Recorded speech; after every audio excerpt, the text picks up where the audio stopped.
Hello and a very good evening students, कैसे हैं आप सब लोग। मैं कलश गोयल स्वागत करती हूँ आप सभी का आपके चैनल अकाउंटिंग गुरुजी पर। स्टूडेंट्स, आज हम बात करने वाले हैं लॉन्ग क्वेश्चंस के बारे में, क्योंकि नॉर्मली हम सबको ये थोड़ी सी दिक्कत रहती है कि जब भी हम अपने आंसर शीट में आंसर्स लिखते हैं तो हमें ये समझ में नहीं आता कि एक्चुअल में हम अपने लॉन्ग क्वेश्चंस को कैसे लिखें। क्या ऐसी ट्रिक्स हैं जिनके थ्रू हम अपने लॉन्ग क्वेश्चंस को इफेक्टिव बना सकते हैं। क्या बेस्ट तरीका है जिससे हम लॉन्ग क्वेश्चंस में अच्छे से अच्छे मार्क्स गेन कर सकते हैं। क्योंकि शॉर्ट क्वेश्चन तो नॉर्मली हम लिख ही लेते हैं, शॉर्ट क्वेश्चन में हमें बहुत ज़्यादा तो लिखना होता नहीं है, लेकिन लॉन्ग क्वेश्चन में हमें ये देखना होता है कि हम एक्चुअल में लिखेंगे कैसे, क्या लिखेंगे, क्या क्या पॉइंट्स ऐसे होंगे और क्या एडिशनल हम कर सकते हैं लॉन्ग क्वेश्चंस में। तो ये सारी चीज़ें कि हम क्या करें, किस तरह से करें, क्या और बेस्ट हो सकता है, मार्क्स हमारे कैसे एक्स्ट्रा आ सकते हैं, तो इस सिचुएशन के बारे में सोचने के बारे में आज हम बात करेंगे आपसे कि कैसे आप लोग अपने लॉन्ग क्वेश्चन को और भी ज़्यादा इफेक्टिव बना सकते हैं। लेकिन उससे पहले अगर आपने जल्दी से चैनल को सब्सक्राइब नहीं किया है तो प्लीज़ कर लीजिए, बेल आइकॉन पर प्रेस कर दीजिएगा और वीडियो अच्छी लगे तो एंड में लाइक ज़रूर कर दीजिएगा। चलिए बात करते हैं कि लॉन्ग क्वेश्चंस में हम कैसे और भी ज़्यादा इफेक्टिवली वर्क कर सकते हैं। अगर बात करें लॉन्ग क्वेश्चन की, तो नॉर्मली लॉन्ग क्वेश्चन जो होता है उसके डिमांड के बेसिस पर हमें समझ में आ जाता है कि हमें किसी भी क्वेश्चन को अटेम्प्ट एक्चुअल में करना कैसे है। ओके, डिमांड जो होती है, अब डिमांड क्या होती है, क्वेश्चन आपको दिया गया, सपोज कीजिए आपको कोई भी क्वेश्चन दिया, what is planning, what are the phases of planning, and then after that आपसे पूछा प्लानिंग के मेरिट्स एंड डिमेरिट्स बता दीजिए आप। अब देखिए खुद ही समझ में इतनी बात आ रही है कि क्वेश्चन लॉन्ग है, लॉन्ग मतलब बहुत लॉन्ग है कि हमें इसमें सब कुछ इतने अच्छे तरीके से कैसे एक्सप्लेन करना है। सबसे पहले आपसे पूछा गया व्हाट इज प्लानिंग, तो आप प्लानिंग के बारे में थोड़ा सा अपना इंट्रो दीजिए, बहुत ज़्यादा एक्सप्लेन करने की जरूरत नहीं है। अब एक बहुत बड़ा पॉइंट उठता है यहाँ पर, लॉन्ग क्वेश्चन नॉर्मली यूनिवर्सिटी के बेसिस पर अगर बात करें या तो 10 मार्क्स में या फिर 15 मार्क्स में, या अब हो गए हैं कुछ यूनिवर्सिटीज़ में 22 मार्क्स के लॉन्ग क्वेश्चंस। तो हमारे साथ सबसे बड़ी दिक्कत ये रहती है, हम हो गए भैया कंफ्यूज कि हमें ये समझ में नहीं आ रहा 10 मार्क का आएगा तो क्या करें, 15 का आएगा तो कितना लिखें और 22 का आएगा तो कितना लिखें। फंस गए इस चक्कर में? नहीं फंसना है। देखिए सोचने वाली बात ये कि अगर आपका क्वेश्चन आ रहा है 10 मार्क्स का, अगर आ रहा है 15 मार्क्स का और अगर आ रहा है 22 मार्क्स का, तो 15 वाला जो 22 में आ रहा है वो due to COVID period change किए गए हैं मार्क्स, क्योंकि क्या हुआ है, सिचुएशन ये है कि हमारे पास जो क्वेश्चंस हैं वो कम है, इस वजह से जो मार्क्स हैं वो ज़्यादा इंक्रीज कर दिए गए हैं। क्वेश्चन पर फर्क नहीं पड़ना चाहिए उस चीज़ का। अब ये मत सोचिए कि 15 से 22 का हो गया है तो हम कितने पेजेस भरेंगे इसमें। खुद सोचिए, थोड़ा सा माइंड के लॉजिक्स लगाइए। जब आप 15 मार्क्स में 6 to 7 पेजेस करके आते थे तो डेफिनेटली आपको 22 में भी 6 to 7 पेजेस ही करने होंगे, इससे ज़्यादा आप नहीं कर सकते और ना डेफिनेटली आपके पास इतना टाइम बचेगा। तब क्वेश्चन पेपर होता था आपका 3 घंटे का, अब क्वेश्चन पेपर हो गया है आपका 1.5 घंटे का। तो खुद लॉजिक लगा लीजिए माइंड के थोड़े से कि जब 1.5 घंटा कर दिया गया है टाइम, 1.5 घंटा आपका नॉर्मली आपसे ले लिया गया, तो क्वेश्चन की डिमांड भी तो उसके अकॉर्डिंग की गई है ना। बहुत ज़्यादा नहीं पूछेगा वो, सिमिलर बिल्कुल वैसे ही पूछेगा जैसे आपसे 15 मार्क्स वाले में पूछ रहे थे।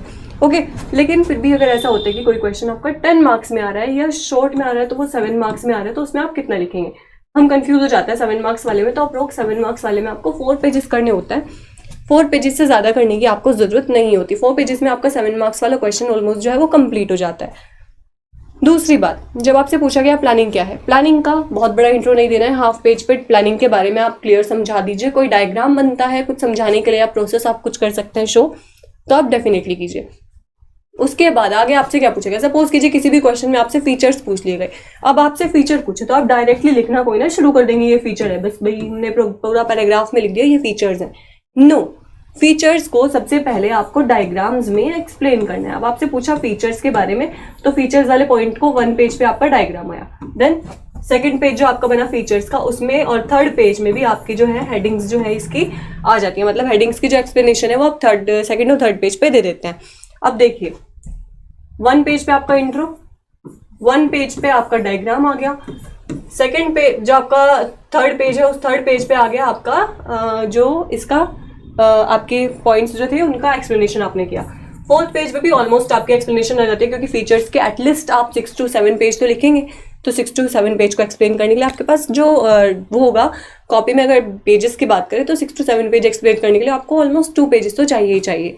यहाँ पर आपका ये क्लियर हो गया। अगर आपसे आगे क्वेश्चन में और कुछ पूछा जा रहा है, मेरिट्स पूछ लिए, डिमेरिट्स पूछ लिए, इतनी सारी चीज़ें पूछता है लॉन्ग क्वेश्चन में, कोई भी इतना ज़्यादा कम नहीं पूछता है। ओके, फिर भी अगर ऐसा है कि आपसे कोई थ्योरी मांग लिया है, किसी भी थ्योरी के बारे में पूछा है, तो थ्योरी में बहुत ज़्यादा तो लिखना नहीं होता है, क्योंकि थ्योरी वैसे ही लिखी जाती है जैसे दी गई है किसी भी राइटर के थ्रू।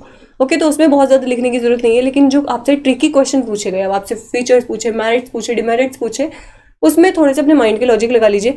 अब मेरिट्स और डिमेरिट्स का अलग अलग पेज पर डायग्राम ना बनाकर आपको एक ही पेज पे बना देना है। इधर आप मेरिट्स शो कर दीजिए, इधर आप इसके डिमेरिट्स शो कर दीजिए। डायग्राम तो आपका एक पेज पर इनका बन गया। दूसरे जो 2 पेज आपके पास एक्स्ट्रा बचे, उन 2 पेज पे आपको क्या करना है, इसके हेडिंग्स को एक्सप्लेन कर दीजिए। एक पेज पर आप मेरिट्स की हेडिंग शो कीजिए, दूसरे पेज पे आप डिमेरिट्स हेडिंग शो कीजिए। क्वेश्चन लॉन्ग आपका कंप्लीट हो जाएगा। ओके, और दूसरी बात, क्वेश्चन इफेक्टिव भी हो जाएगा क्योंकि आपने 2 चीज के डायग्राम बनाए, प्लस आपने एक्सप्लेनेशन भी अच्छा दिया।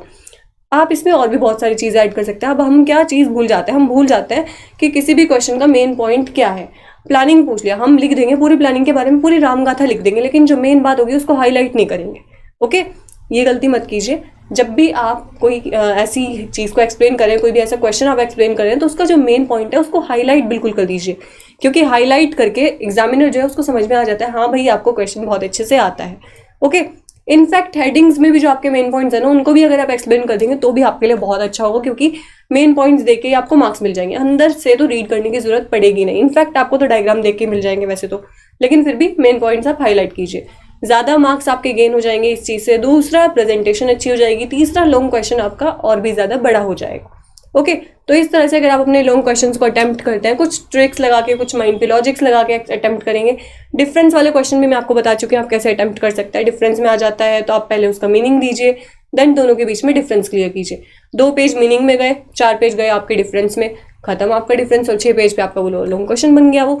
तो इस तरह से अगर आप अपने लॉन्ग क्वेश्चन को अटेम्प्ट करेंगे तो डेफिनेटली आप अपने एग्जाम में बहुत ही अच्छे से मार्क्स लेकर आ सकते हैं। इस तरह की और भी इंटरेस्टिंग वीडियोज़ के लिए कॉमेंट करते रहिए। स्टूडेंट्स, हम आपको बार बार यही बात रिमाइंड की जा रही है कि आपकी कमेंट्स हमारे लिए बहुत मायने रखती हैं। अपनी कमेंट्स बिल्कुल मत रोकिएगा, कमेंट्स कीजिएगा, और हम आपकी कमेंट्स के बेसिस पर ही नेक्स्ट वीडियोस के लिए तैयार होते हैं। ओके, कल मिलते हैं आपसे इसी वक्त एक बहुत ही नए और इंटरेस्टिंग से टॉपिक के साथ। तब तक के लिए शुक्रिया and have a nice day.